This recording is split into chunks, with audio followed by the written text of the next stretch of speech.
one and I stand on that. You and me, babe, that's black on black. Wayman in Nashville. Wayman, Nashville, Tennessee. Hello to you, sir. Welcome. Thanks for holding.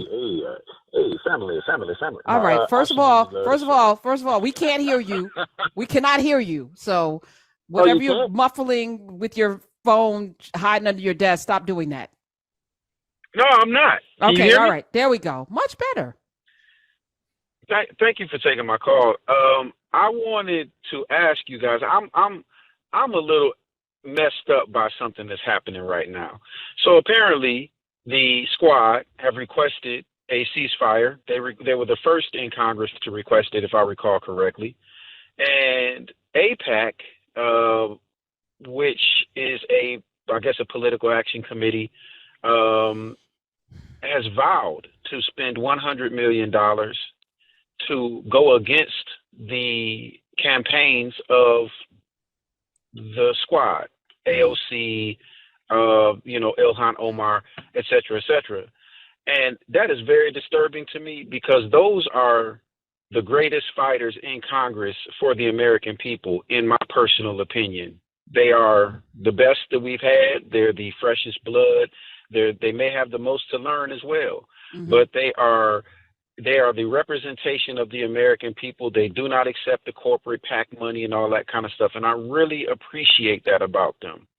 I don't really believe that our community is discussing this the way that we should, maybe because we don't understand that for years, when black folks say we keep getting the same people, I don't see the purpose in voting because we keep getting the same people pushing in front of us. The reason why is because of corporations that are donors to these other folk, and APAC is one of those donors. Okay. All right. Do you have a question, sir? Wayman? I want to know y'all's take on the fact Okay. that APAC is trying to kick out the five. And I like it. Don Calloway, political strategist extraordinaire.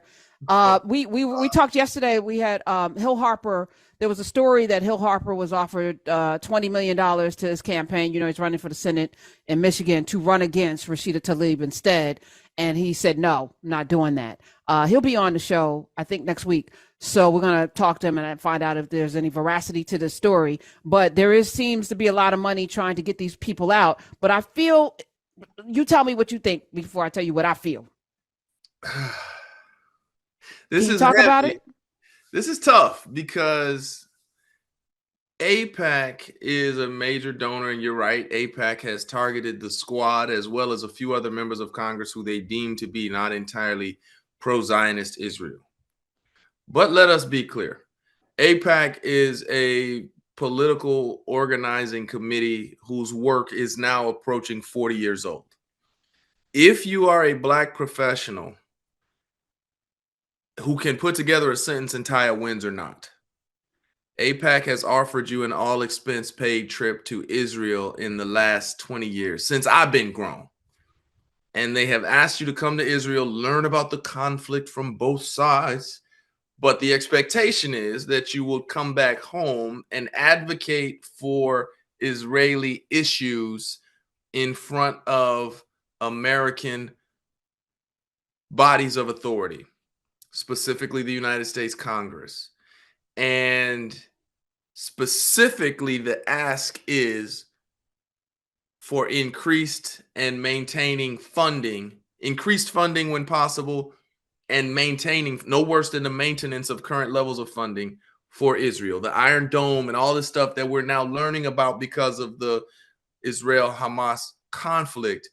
But that is the result of APAC bringing average Americans and, frankly, large swaths of middle-class African-American professionals into its lobbying ranks for the last 20 years. And a couple times a year in Washington, D.C., on the Hill, you will see black preachers advocating for Israel. You will see blacks in sports advocating for Israel. You will see blacks in state and local government advocating for Israel. And that is how that funding has not only been created, but maintained. And in this moment, AIPAC going after the squad is probably the least of our concerns. Oof. The greater of our concerns is AIPAC having neutralized a generation of Black professionals who 40 years ago would have, if nothing else, probably stood with the now 80-year tradition of educated Black intellectuals actively pursuing and advocating for a free and liberated Palestine. So I am not pro AIPAC, I'm not anti AIPAC, but I recognize that AIPAC is an organized political body who has had tremendous influence in the American advocacy process for the last 30 years. So do what you will with that, my good brother. Mm.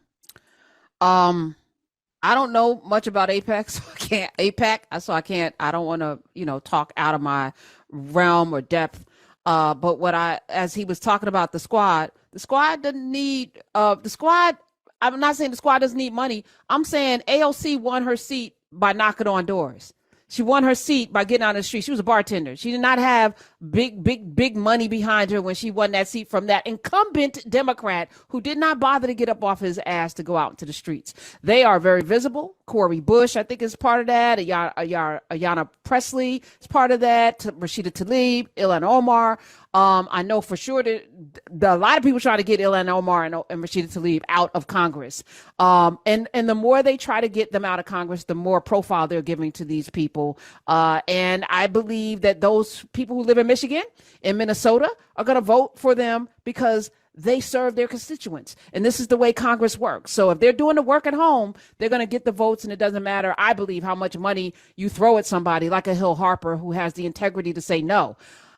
It requires something of us, though. We have to be more vigilant. Those of you, if you really like the squad, Wayman, then you need to get busy and make sure that they are protected. That folk that you know in those states are getting out to vote when the election time comes, and they're up for election every 2 years.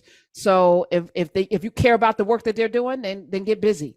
That's all. I mean, we're not going to fight big money. Corporations are people, right? Didn't the Supreme Court rule that with the Citizens United? So beyond AIPAC, there's a lot of corporations out there funding a lot of people to do a lot of things, including Project 2025, which we haven't even talked about. We got a lot of work to do. There's so much. It's like whack-a-mole out here, Don. It's like, every place we go, we got to deal with that too. It's exhausting.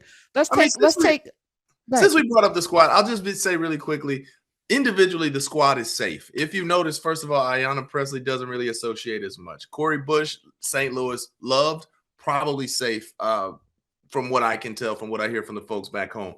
And Ilhan Omar and Rashida Tlaib are in very unique circumstances because Ilhan Omar was elected by the Somali community in Minneapolis, St. Paul.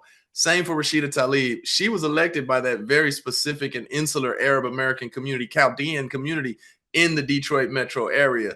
And AIPAC ain't finna flip nobody against them. So I think if you just love the squad, if you're a squad fanatic out there, your girls are probably safe. Yes. And there's a couple of men too. What's his name from New York? Jamal Bowman. Jamal Bowman. But the original, the big four. The right? big four is safe. Yes.